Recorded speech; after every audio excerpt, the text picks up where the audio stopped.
Now, as you may know, initially the Obi-Wan Kenobi series was going to be an Obi-Wan Kenobi movie, and potentially a whole trilogy of films, actually.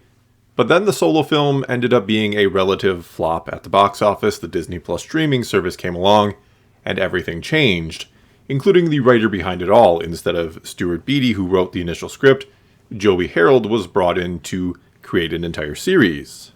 But some things, quite a few things actually, remained the same from that original film script. They basically just added a bunch to it in order to fill out some runtime to have enough for 6 roughly 40-minute episodes instead of a single 2-hour film. And one of the things that was kept intact was Reva, with Stuart Beattie recently saying in an interview with The Direct that she was my creation. I created Reva all the way through.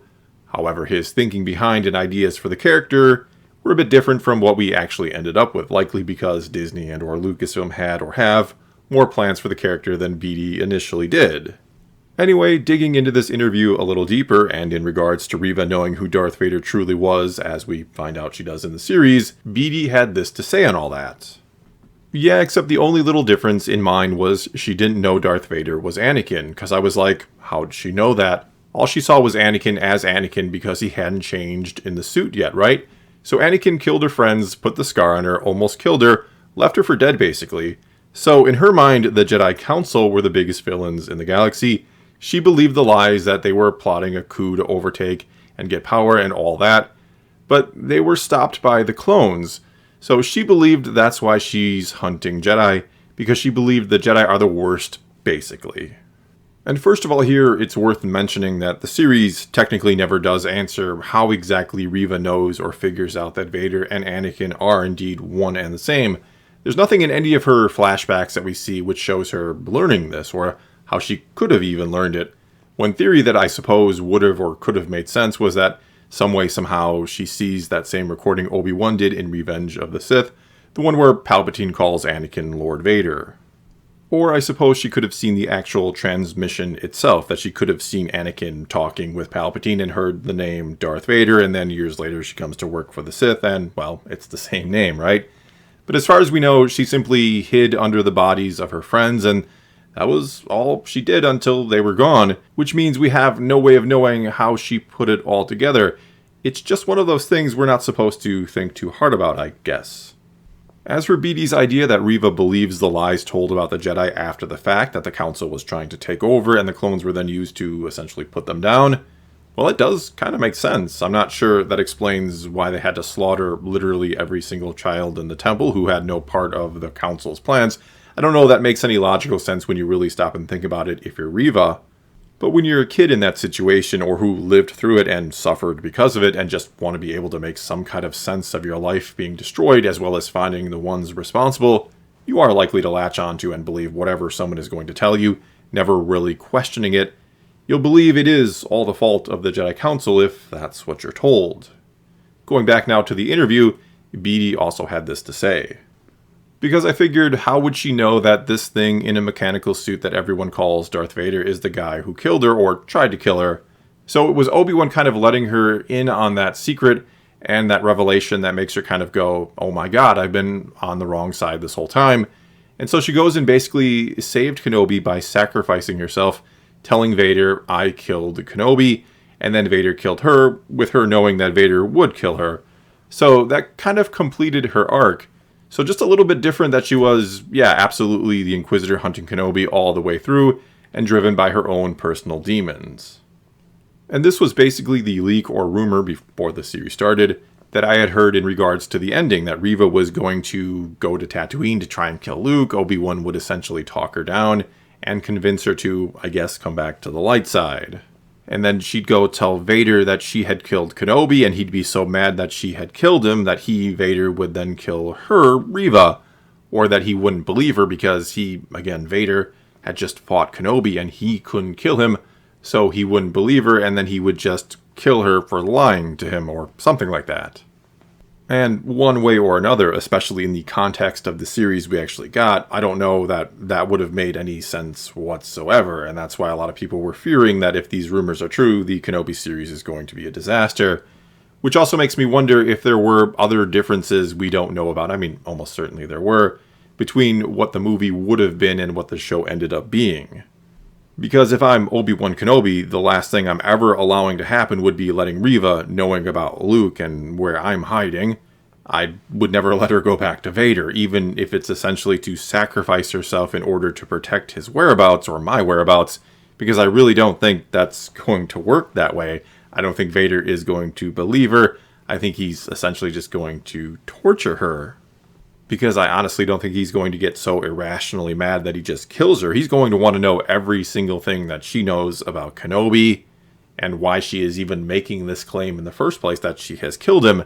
And so pretty much the dumbest thing I think Kenobi could do would be to not only let Reva go, which he of course does, but to know that Reva is going to confront Vader and that he just believes she's going to hide the truth and that Vader is going to believe it, or I don't even know.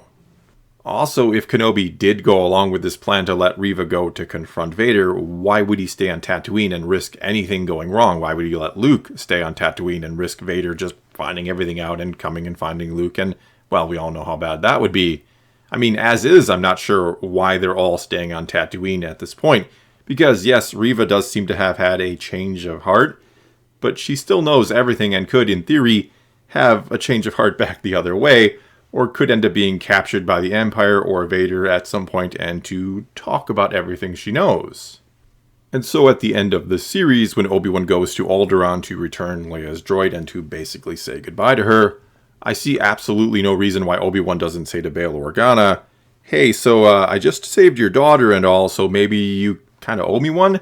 And as you yourself has said, she's just as important as Luke, and considering then how important Luke is, do you think you could give the Lars family some credits to relocate, just in case Reva, who I let go like an idiot, talks to the Empire someday, or to Vader himself? I mean, I know it's their home and they don't want to leave, but I'll point out to them that its location has very much been compromised and isn't safe anymore, and that, in theory, the Empire, or again, Vader himself, could show up at any moment, and that should, in theory, convince them to move away, right? And so, when you really stop and think about it, Obi-Wan letting Reva go and them doing nothing about it might just be the biggest, dumbest sort of plot hole in the whole series. That they, Owen, Beru, and Obi-Wan, just kind of completely trust Reva to be good from now on and not tell anyone anything. Or to her herself come back one day and capture Luke for Vader to go score some points with him because she has nothing else in her life to do. She feels like she's too far gone to really be embracing the good side again. Which kind of brings us to our next quote from Stuart Beattie. Yeah, killed by Vader at the end of it. Yeah, I wanted this story. I wanted her story to end. I wanted Reva to play her part in the Kenobi-Vader story, which was essentially, at the end, she was the one that allowed Vader, basically told Vader to stop hunting Kenobi. You know, she ended the obsession Vader had with Kenobi. She claimed it was over, it's done, so that was her role to play. And she'd done so many terrible things, I felt she had to die. You can only redeem so much. And again here, I don't know all the differences from the original film script to what they actually ended up doing in the series, but I'm not sure how Reva ends the Kenobi obsession for Vader any way, shape, or form. I don't know how much sense that makes, no matter what they did. I don't know that he'd believe her when she says she killed Kenobi, especially when you consider, in A New Hope, Vader says, I've been waiting for you, Obi-Wan. The circle is now complete, and all of that. There is nothing in that film that indicates Vader thinks Kenobi is dead. As for Reva dying, I do agree with him that it makes more sense than her living, that you can only redeem so much. And I know people may want to bring up Darth Vader getting redeemed, and he's far, far worse than Reva could ever hope to be. But Vader only gets redemption in the eyes of his son, which is all that matters to him in that final moment. And Luke telling his sister eventually is something that's very important to him as well, hence why he wants him to tell his sister, you were right about me. Vader, or Anakin, however you want to look at him in those final moments, he knows damn well that no one else in the galaxy, even after tossing Palpatine down a shaft, is going to forgive him for anything, much less everything, all the terrible things he's done, and let him go about his life afterwards. I mean, if Vader doesn't die there, he spends the rest of his life on the run, perhaps traversing the galaxy trying to help people to atone for his own sins, or he's caught and likely put to death, or at the very least, he spends the rest of his life in a cell. And so I'd say the likely reason why they changed Reva's story, why they let her live in the end, is because the rumors are true and they want to give her her own series at some point in the near future, or at the very least to keep the door open for her to appear elsewhere, like, who knows, maybe in the upcoming Andor series, which takes place a few years after this. But certainly they think they've created a great character and don't want to see her killed off just yet. Beatty then went on to also say this about her. And of course, there are so many great characters from the Purge, the Great Purge of the Temple and everything. It just was like, okay, let's see what she was doing at the Purge. What if she saw everything that went down? What if Anakin/Vader killed her, left her for dead, and sent her on this path? So all that kind of stuff just kind of made sense and allowed me to create a very confused, conflicted, blinded character filled with hate and rage and all the stuff that makes people want to be Sith or Sith acolytes, and take her to a place of understanding truth, understanding who Obi-Wan is, who Vader really is, and what her path is in the galaxy. And though I certainly think the show could have and should have given us a little more between Vader and Kenobi, focused on them a bit more than it even did, mainly via flashbacks to the Clone Wars and such, I think there certainly was a place for Reva in this story. I actually find it pretty interesting in concept or in theory that a youngling would survive Order 66 and end up with a really skewed perspective as to what had happened and end up heading down the wrong path. My issues with Reva weren't so much the idea behind her as it was the execution of that idea or how her story kind of plays out. Finally here, Beatty had this to say. We were always faced with the fact that Obi-Wan could never kill Darth Vader, so he needed to defeat someone, and so Reva was my attempt to give him someone to defeat or someone to save, because he's not going to save Darth. The Darth Vader storyline is going to end in a downer, so I wanted him to save someone, and that's why I created Reva.